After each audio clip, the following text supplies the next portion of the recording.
Hola amigos de YouTube, qué alegría estar una vez más con ustedes, compartiendo estos momentos de amistad, de fe y en este espacio que lo hemos llamado desde el día de hoy Vanguardia Católica. Hoy no estamos con la presencia de Edgar Quispe, pero en la comunicación, pero él nos va a estar acompañando por medio de un audio y por medio de imágenes que vamos a tratar de incorporar también desde el día de hoy. Estamos con mi hermano Cristian, nuestro querido amigo Cristian Rojas, y le dejo el espacio para su saludo. Bien, muchas gracias. El espacio siempre es interesante para poder dialogar, para poder comprender ciertos momentos importantes de la fe. Mando un saludo y una bendición especial a todos aquellos que están viendo este programa. Gracias, Martín, y por supuesto un saludo a Edgar. Así es, y a todos los que nos están viendo, y bueno, podemos compartir. No se olviden interactuar también con nosotros, poniendo abajo sus comentarios y diciéndonos sobre qué temas les gustaría que podamos estar conversando y también sugiriéndonos sus preguntas y comentarios. Entramos de lleno. Los anteriores dos programas habíamos hablado de la iglesia doméstica y habíamos abundado mucho, como hablábamos también del sueño de Don Bosco, de los dos pilares que eran la Eucaristía y María Santísima. En el anterior programa hablamos y abundamos mucho sobre la Eucaristía. Han sido programas muy lindos. Les agradecemos a todos los que se han conectado con nosotros. Y hoy en el mes de María vamos a hablar pues de nuestra Madre, nuestra Virgencita amada. Y ya al sugerir la anterior semana hablar sobre ella, a mí me alegraba el corazón. Pero al momento de pensar qué podemos hablar, es donde me conflictaba un poco. ¿Por qué? Porque hay mucho material en internet que nos habla de nuestra madre. Entonces yo no tenía muy claro qué poder compartir. Pero ya al momento de pensar, pensé en un libro maravilloso que quiero compartírselos. Se llama La mística ciudad de Dios, Amén. Bueno, de Sor María Jesús de Ágreda, y que habla de la vida de la Virgen María. Eh, es un libro maravilloso. Ya les voy a poner también en el cajoncito de descripciones abajo la vida de Sor María Jesús de Ágreda, porque no vamos a tardar en hablar de esta santa maravillosa. Y solo comentarles que muchas personas a veces se conflictúan con este tipo de libros porque dicen eso no está en la Biblia. Tienes razón, no está en la Biblia. Pero Dios por algo ha querido que estos libros, en sí son 8 libros, son 8 tomos, este es un compendio, que ella, por, por que el demonio la atormentaba, porque los doctores en la fe en aquella época, en el siglo XVII, la atormentaban, ella agarró los 8 tomos y los quemó, porque le decía, ¿cómo una mujer va a escribir semejante teología, etcétera? Entonces ella entró en conflicto interno y quemó los 8 libros. Se le volvieron a aparecer Jesús y María, el arcángel Miguel, y le dijeron que vuelva a escribir los 8 tomos. Y ella vuelve a escribir los 8 tomos. Ella fallece en 1665 y después de 5 años de estudios de este libro, recién es publicado. Entonces su contenido es muy hermoso. Para los que no tengan el libro, hemos encontrado en internet todo el libro leído por seguro que es una monjita, y también lo vamos a poner en las descripciones porque es maravilloso. Hay muchos libros que están en internet que los puedes oír, pero es una voz robótica. Este está leído por las monjitas. wow, bueno. Es maravilloso, entonces hay que aprovechar aquello.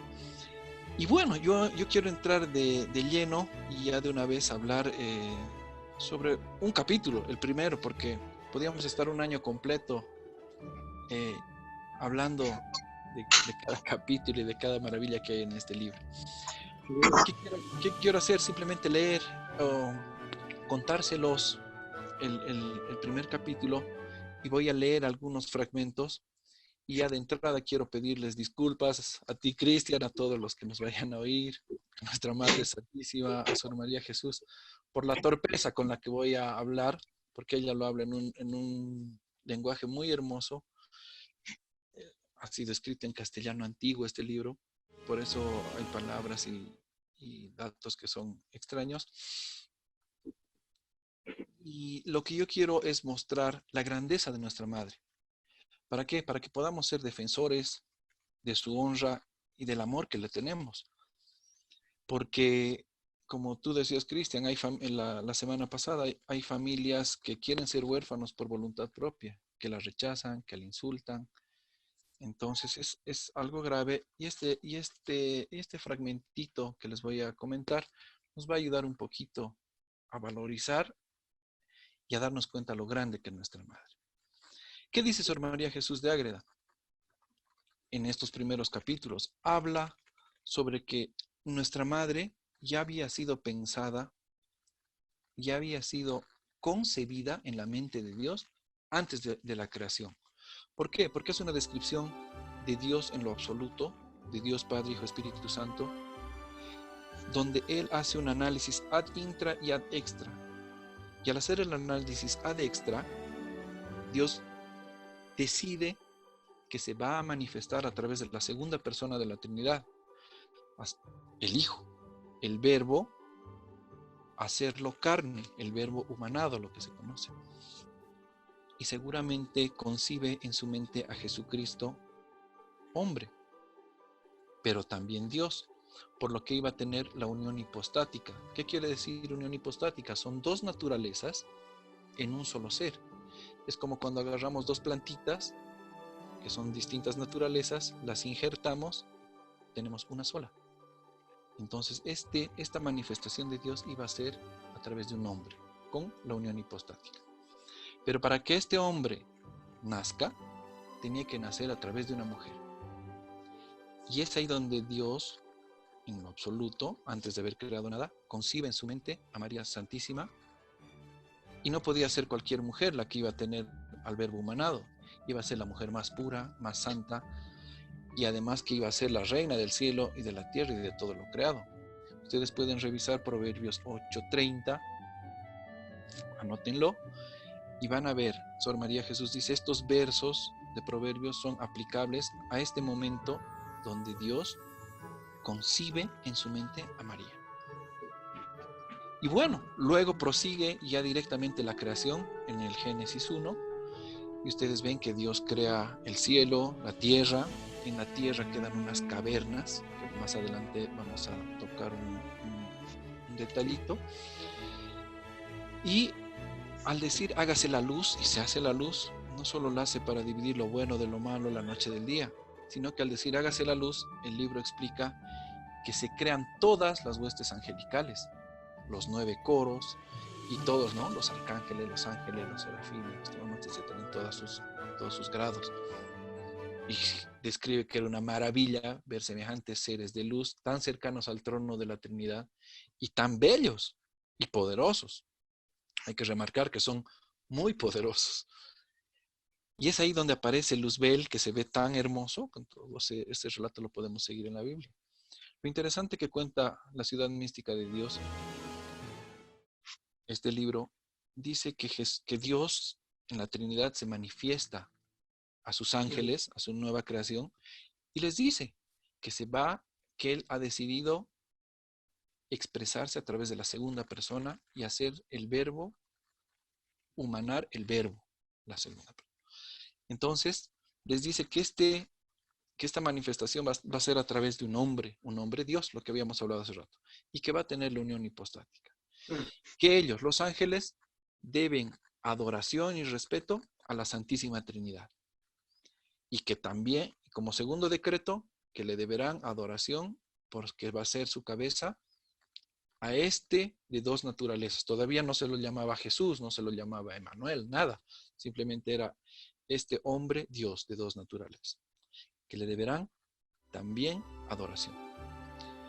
Pero hay algo más, que Dios les dice que este hombre va a nacer a través de una mujer. Pero como les decía hace rato, no cualquier mujer.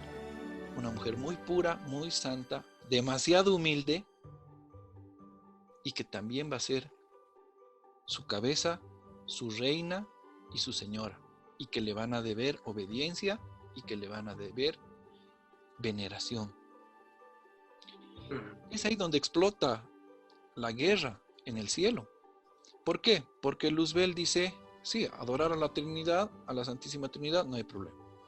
A este supuesto de dos naturalezas, como lo vamos a leer ahora, dice, bueno, lo voy a tener que adorar. Y se inclina, describe, ¿no?, cómo se inclina, pero ya con como una espinita en su orgullo.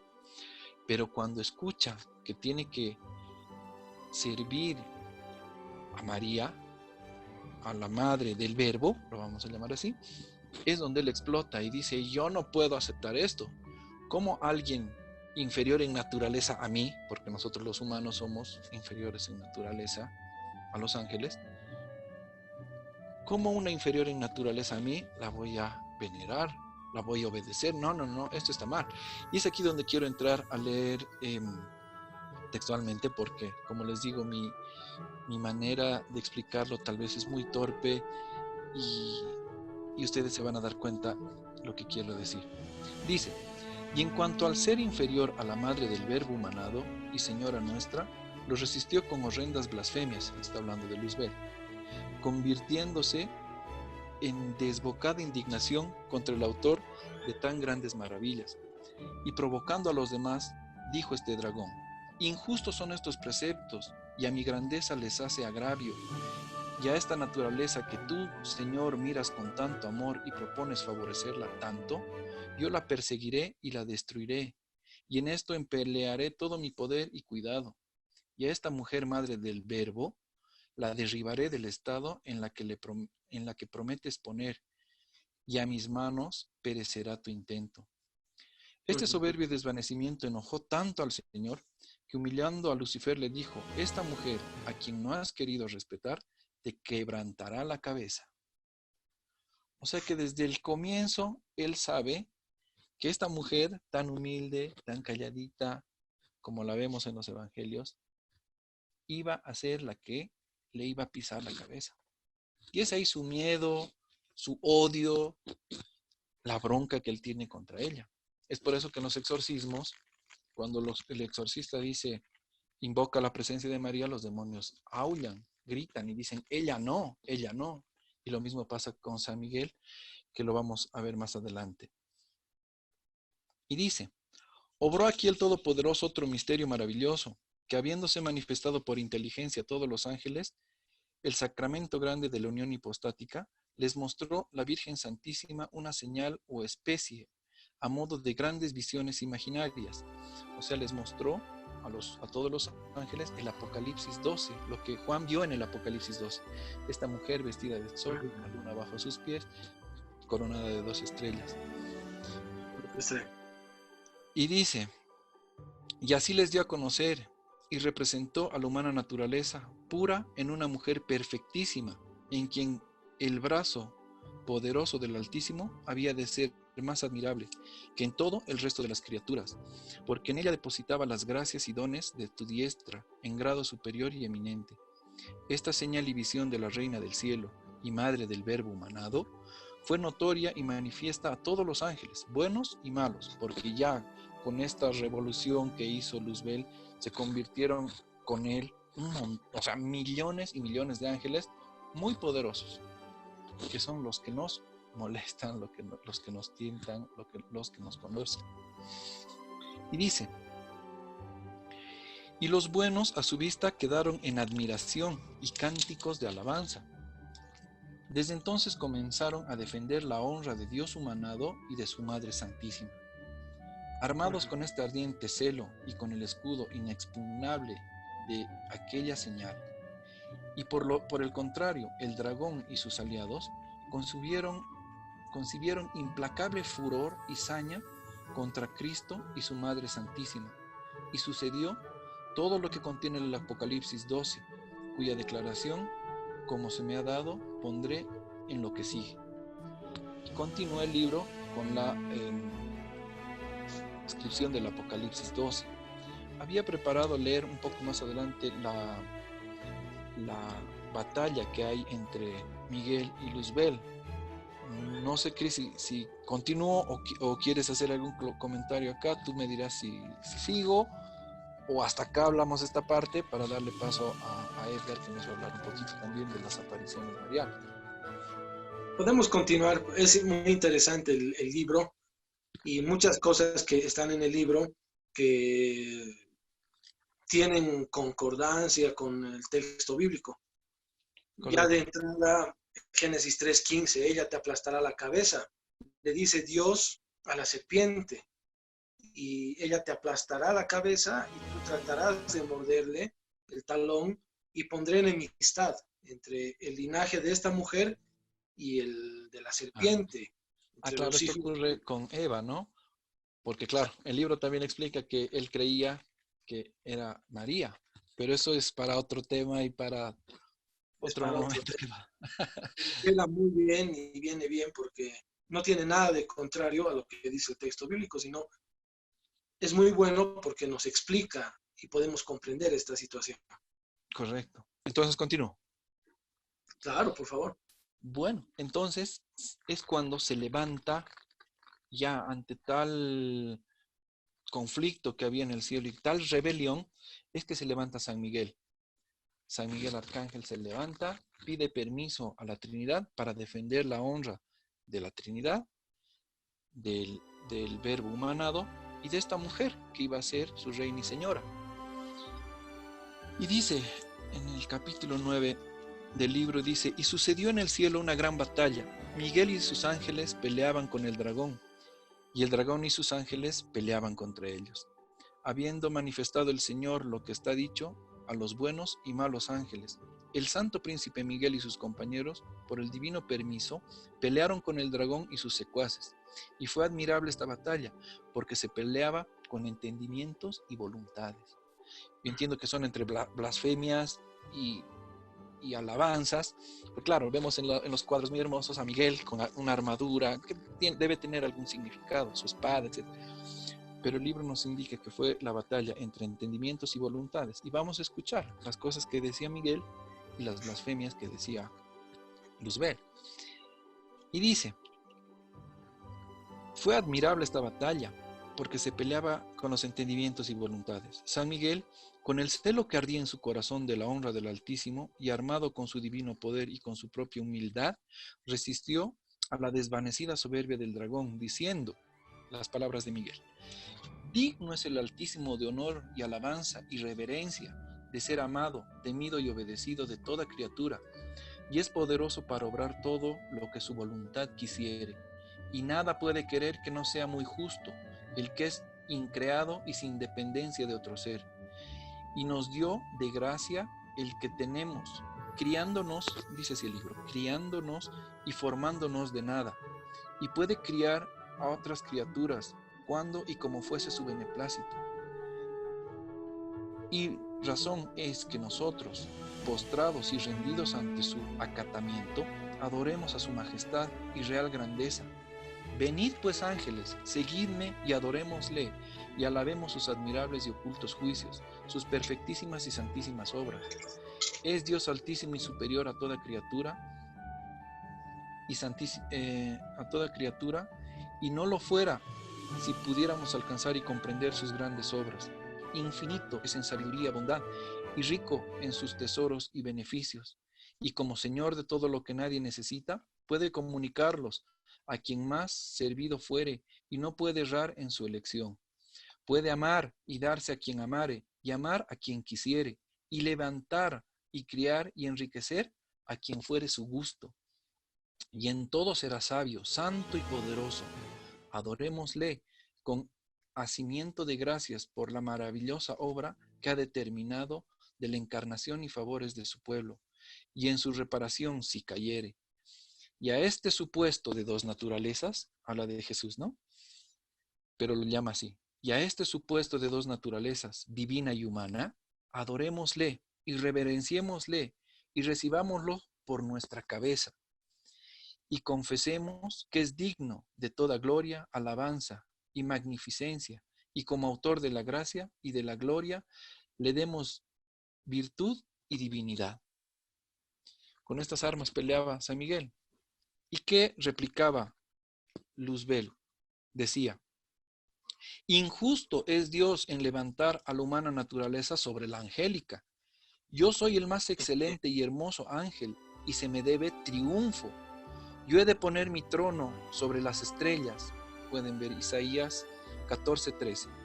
Yo he de poner mi trono sobre las estrellas y seré semejante al Altísimo, y no me sujetaré a ninguno de inferior naturaleza, ni consentiré que nadie me preceda ni sea mayor que yo. Y lo mismo repetían los ángeles apóstates, secuaces de Lucifer. Pero Miguel replicó: ¿quién hay que se puede igualar y comparar con el Señor que habita en los cielos? Enmudece, enemigo, en tus formidables blasfemias, y pues la iniquidad te ha poseído. Apártate de nosotros, oh infeliz, y camina con tu ciega ignorancia y maldad a la tenebrosa noche y caos de las penas infernales. Y nosotros, oh espíritus del Señor, adoremos y reverenciemos a dicha mujer que ha de dar carne humana al eterno Verbo. Ya se refería a María. Me perdí. Adoremos y reverenciemos a esta dichosa mujer que ha de dar carne humana al eterno Verbo, y reconozcámosla por nuestra Reina y Señora. Me llena mi corazón, me llena el corazón de emoción, y es una maravilla saber cómo ha sido el conflicto en el cielo por la envidia de Luzbel, pero por ella. Muchos católicos no sabemos estas maravillas y no sabemos defender la honra de nuestra madre, porque escuchamos decir, yo he escuchado decir a muchos hermanos protestantes, me gusta llamarlos protestantes porque eso es lo que son, que dicen: esa mujer que ha tenido más hijos, que la María, y la tratamos incluso dentro de la Iglesia Católica como la madre de Jesús. Algunos, por quitarle el título de la madre de Dios, le quitan el título a Jesús de ser Dios mismo, hombre Dios, como hemos escuchado ahora. Le dicen que es una santita, y, y nosotros callados no sabemos y no la defendemos. Y bueno, tal vez ella no necesita mayor defensa. Ella, con su humildad y con el amor por toda la humanidad, es ella la que nos defiende de todos los peligros. Ella tiene tremendo poder contra los enemigos, como les comentaba hace rato, y es por eso que el demonio debe tener tanto temor.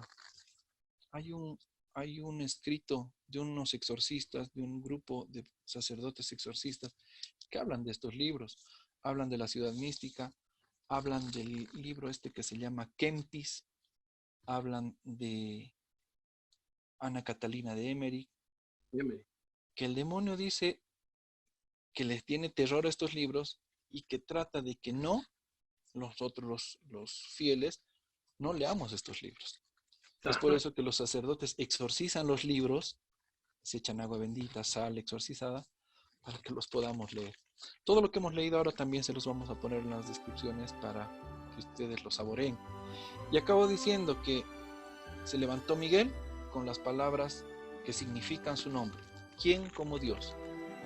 Muchos estarán respondiendo: nadie como Dios.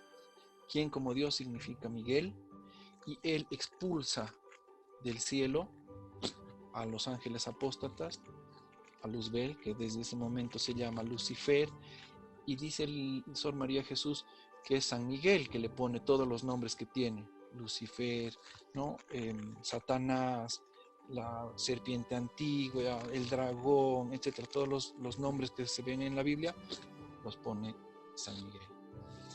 Entonces, yo he querido hacer esta introducción tal vez un poquito larga, porque es muy hermoso, muy apasionante hablar de la honra de nuestra Madre Santísima. No sé, Cris, si tienes algo para completar. Sí, hay muchas cosas que tendríamos que ver. Muy interesante lo que dice el libro. Es muy profundo, es para volver a leer, para volver a comprender, para repensar y para interiorizar también nuestra fe. Así que María es una figura importante en nuestra fe. Es importante para la iglesia, es importante para nosotros la presencia de María. Y en estos tiempos que estamos en casa, hay que jugar la presencia de María en la familia, en las sociedades, por qué las apariciones de la Virgen, los mensajes que da, por qué siempre tan preocupada por la humanidad y por el bienestar de los seres humanos, que al final somos los hijos de Dios. El tema de María es amplio y es interesante, pero sobre y ante todo es fundamental para la vivencia de nuestra fe. Es importante. Exacto. Y es ahí donde le vamos a dar paso ahora a nuestro hermano Edgar, que le mandamos un saludo y lo vamos a tener en audio. El video tal vez se va a hacer un poquito más largo, pero va a valer la pena porque ustedes lo ponen, lo van escuchando mientras hacen sus actividades y se van a ir enriqueciendo. No quería dejar, Yes. les decía que cuando se creó la tierra quedaron unas cavernas al medio. Dice el libro que es ahí donde fueron expulsados los demonios, que es ahí donde moran los demonios y que hay una batalla hasta la actualidad de los demonios en contra de María y de todo el linaje humano. Terrible, porque a veces pensamos y decimos, en semejante universo, yo he escuchado a muchos católicos decir, en semejante universo es imposible que seamos los únicos privilegiados. Créanlo, queridos hermanos, somos privilegiados. Y ahora que se están empezando a ver lucecitas, navecitas, y van a aparecer muchísimo más. Yo les pido, yo que he sido parte de estos grupos que íbamos a Tiahuanaco a ver extraterrestres, no les den importancia. Van a aparecer, va a haber muchas cosas. Pero cuando escuchen de esto, piensen en estos ángeles apóstatas y no piensen que un extraterrestre está viniendo a salvarnos. El que nos salva es Jesucristo de la mano de su Madre Santísima. Con esto le doy paso a Edgar, que nos va a hablar sobre el tema de las apariciones desde un ángulo más histórico y que va a ser muy interesante porque tampoco como católicos conocemos estos datos importantes para nosotros. Adelante, querido Edgar. Muy buenos días, muy buenas tardes y muy buenas noches a todos los amigos que vayan a ver este programa. Agradezco en primera instancia a mis amigos Cristian y Martín por haberme invitado. Y quiero dar a conocer un itinerario histórico de las apariciones marianas. Itinerario histórico que fue registrado, y voy a mencionar algunos aspectos generales al respecto. Para empezar, debo decir que en el catolicismo las apariciones marianas son las manifestaciones de la Virgen María ante una o más personas, en un lugar y tiempo histórico determinado. Algunas han sido reconocidas por la Iglesia Católica. Voy a basarme en algunos artículos sacados de internet para hablarles al respecto. Si quieren conocer más datos y más una lista mucho más amplia de las apariciones, pues en el enlace encontrarán todo un cúmulo de apariciones. Muy bien. Algunas de estas apariciones han dado origen a lugares de culto o peregrinación conocidos, y se los conoce como santuarios marianos. Doy ejemplo de alguno de ellos y de los más famosos. Entre los más famosos están la Basílica de Guadalupe en México, el Santuario de Fátima en Portugal y el Santuario de Lourdes en Francia. Los primeros registros de apariciones ya se dieron ya por el año 40 después de Cristo.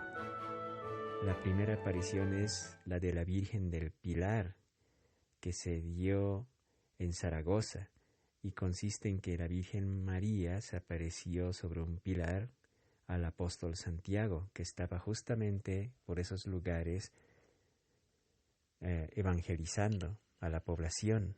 Debido a ello, se creó el primer templo mariano llamado Santa María del Pilar. o el Santuario de la Virgen del Pilar. Este primer hecho, solo como un dato curioso, es el primer caso de bilocación. Bilocación significa que una persona está en un lugar determinado, pero puede aparecer en otro. Y eso es lo que pasó, porque la Virgen María se apareció en Zaragoza, pero en vida seguía aún en Jerusalén, en Israel. Dicho esto, voy a mencionar otras apariciones. Está la aparición de la Virgen del Monte Carmelo, manifestada a San Simón Stock. En la Edad Media aparece en Puy, una locación francesa. Allá por 1392 se aparece bajo la advocación de Virgen de la Candelaria a dos pastores aborígenes guanches en Tenerife, en las Islas Canarias, en España. En 1481 se aparece en la isla de Gran Canaria bajo la advocación del Pino. En el siglo XVI, el 12 de diciembre de 1531, sucede la mayor aparición al otro lado del Atlántico, en México. Se trata de la aparición de la Virgen de Guadalupe a San Juan Diego. En Guanare, Venezuela, el 8 de septiembre de 1652 se registra la aparición de la Virgen al cacique de los Cospes, un indígena llamado Coromoto, y su mujer fueron testigos de esta aparición. Y es así como termina este primer ciclo de apariciones, y hay muchas otras, pero puedo decir que no hubieron apariciones hasta antes y después de 1789. El por qué pasan estas apariciones justamente antes y después de la Revolución Francesa es algo que merece ser desglosado en otro programa, disculpen, y se van a dar muchos detalles más interesantes que harán que uno piense en que la dimensión espiritual es algo real y que Dios nos quiere decir muchas cosas a través de su mensajera, la Virgen María. Bien, siguiendo con el itinerario histórico registrado, podemos decir que la tradición religiosa católica recoge como primera aparición mariana a la llamada Virgen del Pilar, de la cual ya hablamos anteriormente. Ya hay documentos del siglo XIII que hacen mención a esta antigua aparición de la Virgen María al apóstol Santiago. En la Edad Media los relatos de apariciones se hacen sumamente populares. En la literatura de esa época hay textos como Los Milagros de Nuestra Señora, de un español llamado Gonzalo de Berceo, allá por el siglo XI, o Las Cantigas de Alfonso X el Sabio, que reflejan la praxis celestial de María, y donde se da un resumen ya de lo que son los mensajes o el propósito de la Virgen para aparecerse, o uno de los propósitos al aparecerse a las personas y cuáles son los mensajes y objetivos. En primera instancia está el de salvar de los peligros, consolar a sus devotos, implantar un espíritu de misericordia, renovar la fe y reconquistar regiones enteras para la fe católica. Esto en España pues da un sentido de reconquista o de fe ante la conquista.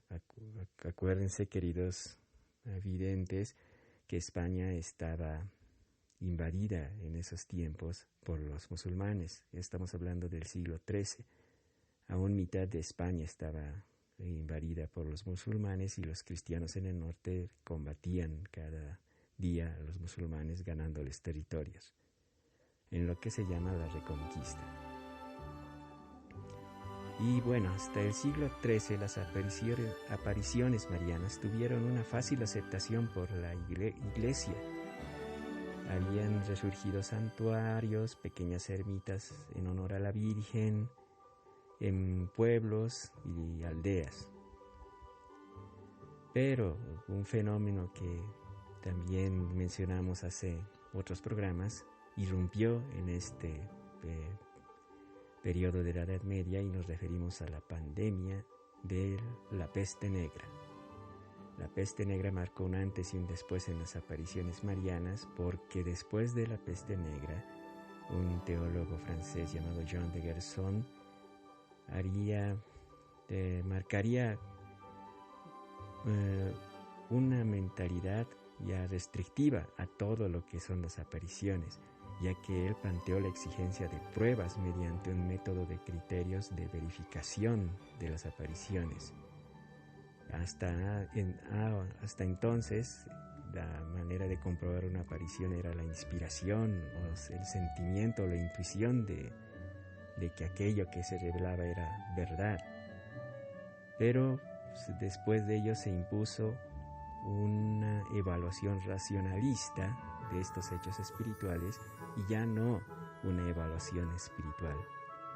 Eso marcó ya un antes y después en la iglesia, y también marcó dentro de la Inquisición a todo movimiento que fuese espontáneo y no organizado, ya sea dentro o fuera de la iglesia. Así que toda aparición ya no fue reportada, sino que habían reportes de que hay pueblos enteros o aldeas enteras no reportaban las apariciones a sus autoridades eclesiales locales por el miedo a las represiones. Y así que esas apariciones en la Edad Media empezaron a tener un dejo de semiclandestinidad. La Reforma Protestante planteó también un resquebrajamiento en las apariciones marianas, ya que tenían una invocación exclusivista de Cristo, donde se excluía de tajo a la Virgen. Ello ha sido así durante la Reforma, y se empezó a tener un concepto marginal de María, y además de la destrucción de varios santuarios marianos en el norte de Europa, se empezó a plantear una tesis protestante que decía que María solo merecía una simple honra humana, y que también las apariciones eran solo manifestaciones subjetivas o de superchería que no tenían nada que ver con la esencia de Cristo y el Evangelio. Es así que ya para el siglo XVII, si bien hubieron algunas manifestaciones, hubo una especie de silencio hasta el año 1789, donde hubo algunas apariciones, pero después de ese año hubo un boom, por decirlo así, de dichas apariciones, así que eso será tema para otro capítulo o para el programa siguiente, y esa sería mi participación. Espero que este pequeño aporte de un itinerario histórico de las apariciones haya servido. Sé que esto merece una segunda parte, y agradezco a mis amigos el haberme dado la oportunidad de poder darles a conocer estos datos. Gracias nuevamente a todos por escucharme, y les deseo a todos un cordial saludo y las bendiciones de Dios para todos en sus vidas. Gracias y hasta luego.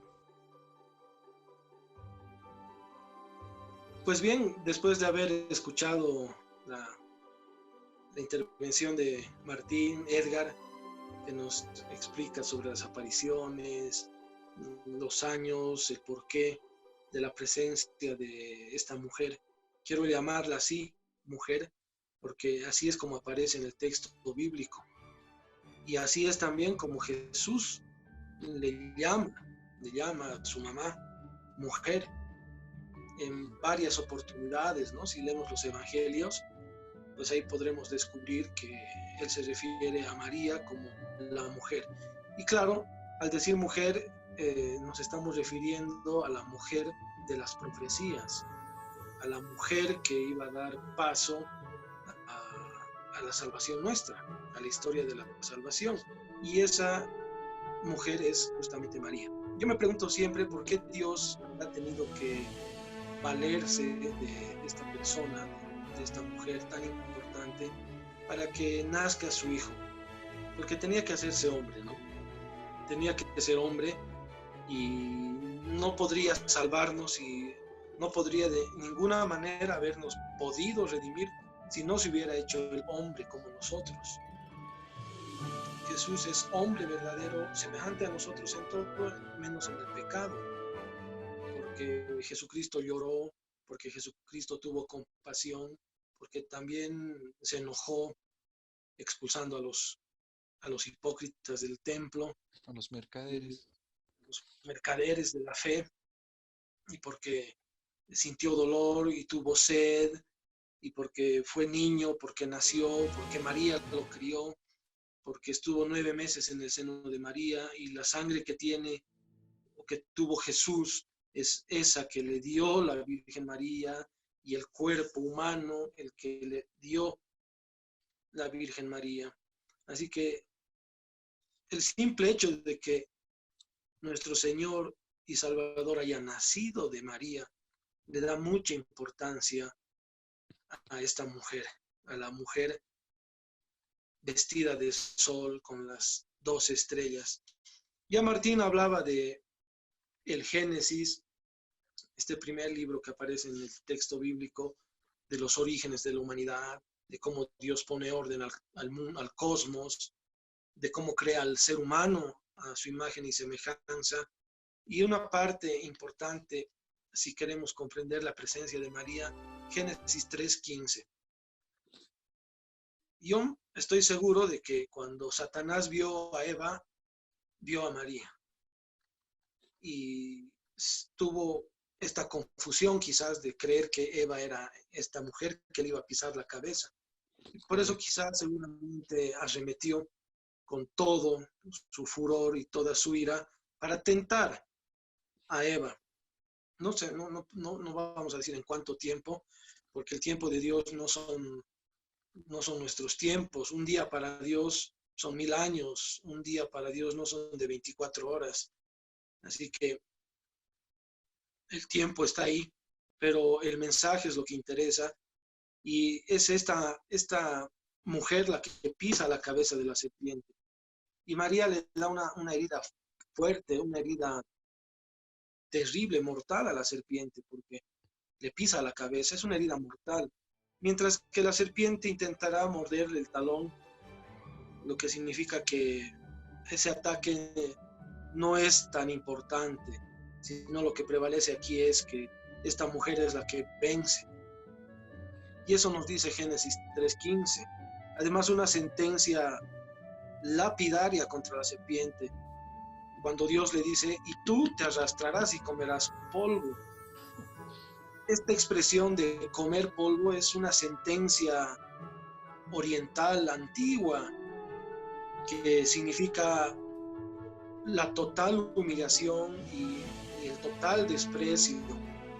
Y además pondré enemistad entre el linaje de la mujer. ¿Y cuál es el linaje de la mujer? Es justamente Jesucristo, y todos los que creemos en Él le pertenecemos. Entonces tenemos que entender de que nosotros somos hijos de la Virgen, somos hijos de María, y por lo tanto no somos ni pertenecemos a la raza de víboras. Claramente lo dijo Jesús, usted es raza de víboras. Nosotros somos los hijos de la luz. Y aquellos que obedecen a esta serpiente antigua serán los hijos de la oscuridad, de las tinieblas, los hijos del diablo. Y aquí queda claramente esto en Génesis 3:15. Ella pisa la cabeza de la serpiente y ella vence. Por lo tanto, es importante para nosotros, para nuestra fe. Así, Martín, Edgar y a todos ustedes que nos ven a través de este programa, hay otras citas también importantes que aparecen en el libro del Génesis. Son muchas, pero he escogido algunas, esta del Génesis y otra que es de Isaías 7:14, que unos 600 años antes de que nazca Jesucristo, de esta mujer, de María, Isaías, Dios a través de Isaías, dice lo siguiente, que Dios mismo va a dar un signo, una señal. ¿Y cuál es ese signo o señal? Que van a ver en un tiempo determinado a una virgen embarazada. Y esta es una primera cuestión que deberíamos pensar. La posibilidad de tener una virgen embarazada, una mujer virgen embarazada, no es posible. No es posible en nuestro pensamiento y en nuestras categorías humanas. No es posible que una mujer embarazada siga siendo virgen. Pero ese es el signo del cual se vale Dios. ¿Para qué? Para que el fruto de esta virgen embarazada, el hijo de esta virgen embarazada, sea llamado Emmanuel, Dios con nosotros, y este es Jesús. Y estas son profecías que los judíos las conocían muy bien. Esta cita la pueden leer en sus textos bíblicos, Isaías 7:14, capítulo 7, versículo 14. Y es una profecía que habla de la virgen embarazada. Otra importante también es la de Miqueas, en el capítulo 5, versículos 2 al 3, Miqueas 5, 2 al 3. Y en esta profecía también Miqueas fue contemporáneo de Isaías, unos 600 años antes de Cristo. Habla del lugar en el cual va a nacer el Mesías. Y ese lugar es Belén, un lugar desconocido, una población desconocida, pero que de aquel lugar va a salir aquel que va a señorear a Israel, que va a gobernar la casa de Israel, y que ya estaba pensado desde los días de la eternidad. Podemos ir hacia el libro de Génesis, desde la creación de todo. ¿Y cuándo se va a cumplir este nacimiento de este Mesías en esta ciudad insignificante que era Belén, o que fue Belén? ¿Cuándo? Y dice el texto de Miqueas, cuando la que ha de parir, parirá. Y esa que va a parir fue María, la madre de Jesucristo. Por lo tanto, nos vamos dando cuenta que es importante esta figura de María para nosotros. ¿Por qué la iglesia la ha adoptado como madre? ¿Por qué muchas personas, miles de personas, se han convertido teniendo una devoción mariana? ¿Y por qué es importante para la fe, Edgar y Martín? Porque, miren, es aquella que dijo sí. Seguramente, Martín, en otro programa vamos a tener que hablar de la figura de María en el Nuevo Testamento, porque ahora estamos viendo estos pequeños capítulos donde aparece ya esta prefigura, este tipo de la Virgen María, que es madre de Jesús. Herodes pregunta, ¿no?, a los magos que llegaron de Oriente, ¿dónde van? Porque los magos estos le habían preguntado a Herodes, estamos yendo a adorar al Mesías, al rey judío. Y Herodes astutamente les dice, yo también quiero saber dónde está, dónde ha nacido, porque quiero adorarle. Él quería matar a Jesús. Entonces pregunta Herodes a los escribas y fariseos y les dice, ¿dónde tenía que nacer el Mesías? Y ellos le dicen, ¿acaso no has leído Miqueas? Ahí dice, en Belén. Entonces son profecías que se van cumpliendo, y aquí aparece esta figura de María. Para terminar, hay figuras y tipos en la Biblia que nos hablan y nos orientan hacia el Nuevo Testamento siempre. Por ejemplo, un tipo de la iglesia es el arca de Noé. Los que están dentro del arca se salvan, los que están fuera perecen. Dentro de la iglesia te salvas. Representa el arca de Noé. Luego está el cordero sacrificado, que no es más que el cordero, el verdadero cordero de Dios que quita el pecado del mundo, que es Jesucristo. Pueden ver Éxodo 12, el cordero pascual y todo aquello. Melquisedec, que ofrece con Abraham pan y vino en el Antiguo Testamento, siendo Melquisedec sacerdote y rey de Salem, que más adelante será Jerusalén, ofrece pan y vino. Este Melquisedec es un tipo de sacerdocio que Jesucristo va a instaurar en el Nuevo Testamento, en el pan y en el vino consagrados. Y así hay muchos tipos y figuras. Y un tipo y figura de María es justamente el Arca de la Alianza. El Arca de la Alianza, porque hacemos la comparación, la analogía, y el Arca de la Alianza tenía las leyes Jesús es la nueva ley. El arca de la alianza tenía el maná. Jesús en el Evangelio de Juan habla del maná que comieron en el desierto y murieron. Pero luego dice, si me comen a mí, no morirán. Yo les voy a dar el verdadero pan del cielo, y no como el que comieron en el desierto y murieron. Y el arca de la alianza contenía todo esto que representa también a Jesucristo. ¿Quién es el arca de la alianza? Es María. La maderita de la alianza es la naturaleza humana. Y el oro con el que está revestido y toda esta joya que era el arca de la alianza representa la divinidad, las dos naturalezas. Entonces, si indagamos, si leemos, si comprendemos el texto bíblico, nos daremos cuenta de que esta mujer es importante, es muy importante para nuestra fe. Finalizando este programa, seguro otro más tendremos, sería muy bueno. Yo fehacientemente recomiendo el rezo del Santo Rosario, porque estas oraciones son oraciones bíblicas. Dios te salve María, llena eres de gracia, el Señor está contigo, bendita tú. El saludo del ángel a María. Lean Lucas, el Evangelio de Lucas. Y luego lo que Isabel le dice, bendito el fruto de tu vientre, que has venido a visitarme. Cuando María va hacia Isabel en la famosa visitación, que es un misterio, ¿no?, que rezamos. Y luego nuestra iglesia, en su sabiduría, Santa María, Madre de Dios, es Madre de Dios, ruega por nosotros pecadores, ahora y en la hora de nuestra muerte. Amén. Juan Pablo II dijo que familia que reza el rosario unida, permanece unida. Y este rosario, muchos santos lo han visto, que el rosario es como una cadena que envuelve el mal y envuelve a Satanás. Y que con él logramos muchas cosas, muchas victorias se han dado en la historia con el rezo del rosario. Pero como Martín ha dicho, y Edgar también ha explicado, este es un tema para un nuevo programa. Yo me quedo con esto. María en el texto bíblico, y María es nuestra madre. No existe un hogar sin mamá. El que quiere quedar huérfano, bueno, pero nosotros no queremos quedar huérfanos. Tenemos una madre intercesora. El Padre Pío decía, María, Jesús es el agua viva, pero María es el acueducto por donde va esta agua. Nosotros la podemos recibir. Así que, queridos amigos, oremos, sobre todo en este tiempo y en todo momento y lugar, el rosario.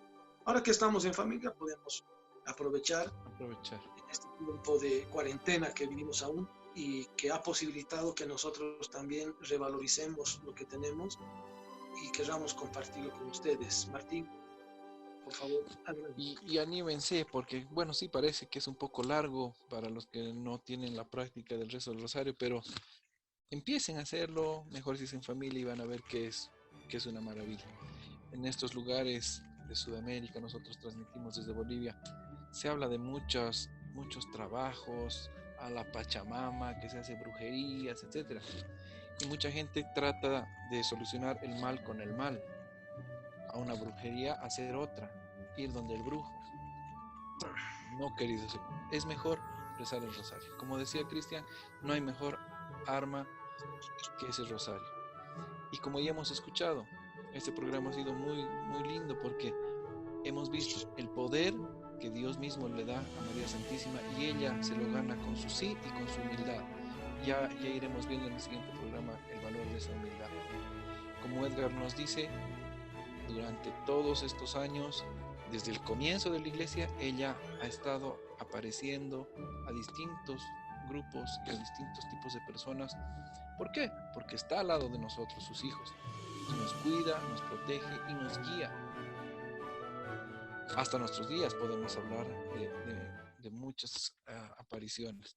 Y como Cristian nos explica, que desde ya en los libros sagrados está la figura de María Santísima presente, orientando también a todos aquellos que han sido confundidos. Es así, amigos, que llegamos al final de este programa. Tal vez se nos extendió un poquito, pero como les digo, escúchenlo y lo van a saborear y les va a gustar. Estamos en este su programa Vanguardia Católica y ojalá les haya gustado. Póngannos sus comentarios abajo y si les ha gustado pongan un dedito. También las críticas nos sirven para ir mejorando y cada vez que sea, que sea mejor el programa para gloria de Dios, para que podamos encender nuestros corazones en este tiempo de cuarentena y que salgamos diferentes de esta cuarentena. Yo con esto me despido, un abrazo, un beso, bendiciones para todos. Cris, te dejo con la despedida final. Muy bien, muchas gracias. Igual un saludo cordial a todos. Y una bendición es una bendición cuando uno la dice. Así que Dios les bendiga en sus hogares, a ti que eres papá y a ti que eres mamá, y somos todos también hijos en María. Dios les bendiga y derrame sobreabundantemente sus bendiciones. Y seguramente más adelante podremos tener un programita sobre el rosario y sobre la presencia de María en nuestro hogar, en nuestra casa, indagando también un poquito más el Nuevo Testamento. Así que hasta la próxima y recuerden a cuidarse mucho y seguimos permaneciendo en nuestros hogares, porque ahí es donde está nuestra querida Madre María Santísima junto con Jesús. Gracias Martín, Edgar, y a todos, adiós. Hasta cualquier momento. Gracias.